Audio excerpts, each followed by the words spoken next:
All right, welcome. Today, we are going on a really cool journey, a deep dive into personal history. We're going to trace one family line step by step all the way back through the centuries and see how it connects to some truly legendary figures. Let's get into it. So, here's the big question for today. How are you connected to a Welsh prince and a famous English explorer? I know, it sounds like something out of a movie, right? But we're about to see just how wild and surprising genealogy can be. This isn't just about the distant past. It's about how that history is, believe it or not, still living inside a single family tree. So, to get to the bottom of this mystery, we have to travel backwards. We're going to start right here in the present day and then peel back the layers, one generation at a time, just following the path, wherever it takes us. Okay, so every story has a starting point, right? Ours begins right now with L. Samantha Wise. From here, we're going to take our first step back. That first step takes us to her father, Robert King Beveridge Wise. And then his father, her grandfather, John Harrower Wise. And one more generation back to her great-grandfather, Robert Wise, who was born all the way back in the Victorian era. Just like that, in 4 quick steps, we've jumped from today back to 1877. And this is where the story gets really interesting. The path takes a huge turn. The line doesn't continue through Robert's father. It goes through his mother, Elizabeth Beveridge. And this matriarchal link, it's the key that's going to unlock this entire story for us. So, from Elizabeth, we follow her line, and the path just starts to fly backward through the 19th, 18th, and 17th centuries. We're tracing this ancestral thread through families like the Cowans, the Drummonds, and the Stuarts, which plunges us deep into the world of Scottish nobility. And this is where things get, well, truly remarkable.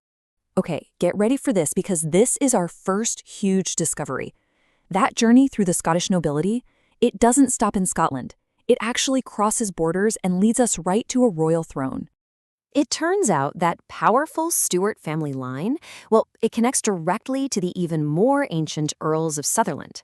And when you follow that trail, it takes you right out of Scotland, into Wales, and straight to the court of one of its most legendary rulers ever. And there he is. This is your ancestor, Llewellyn the Great. I mean, think about that. We are now deep in the 13th century, a time of castles, knights, and constant conflict. And Llewellyn wasn't some minor player. He was an absolute political and military genius who, for more than 40 years, managed to unite and rule almost all of Wales, playing this high-stakes game of alliances and rivalries with the English crown. So here's the really crucial part. How on earth did this royal bloodline survive all those centuries? Well, it all comes down to the women. This is a brilliant example of the power of the matriarchal line. The connection flows directly from Llewellyn's own daughter, Helen, and then it's passed down mother to daughter, grandmother to grandchild, through this incredible, unbroken chain of powerful women, countesses, and ladies for nearly 500 years, eventually arriving at Helen Drummond in the 1600s. Just amazing. All right, so that's one massive piece of the puzzle. But the other connection, the one to the famous English explorer Sir Walter Raleigh, well, that's just as fascinating, but in a totally different way. Okay, so we gotta be clear about this. This is not a direct line of descent like the one from Prince Llewellyn.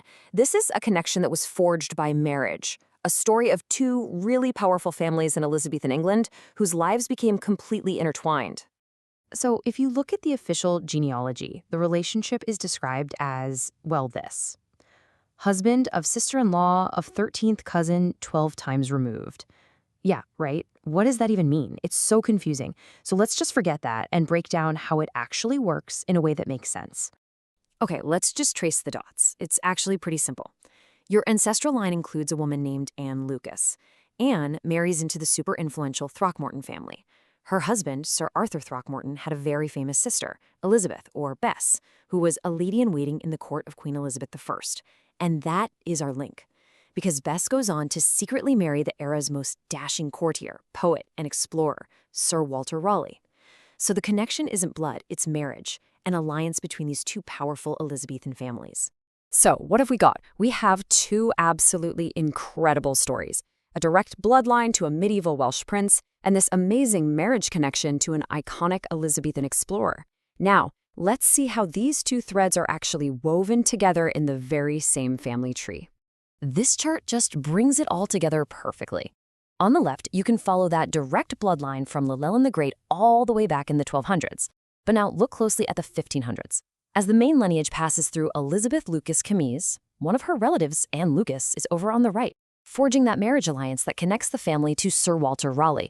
It's wild. For a moment in history, these two incredible stories, one of ancient royalty, one of Elizabethan adventure, they run side by side in the same family before the direct line continues its journey to the present day. You know, when you really look at it, this whole explainer just goes to show you that a family tree is so much more than just a list of names and dates. It's like a tapestry woven with these threads of royalty, adventure, and incredible alliances that span centuries. It really makes you wonder, doesn't it? Every family has a story. What secrets might be waiting in yours?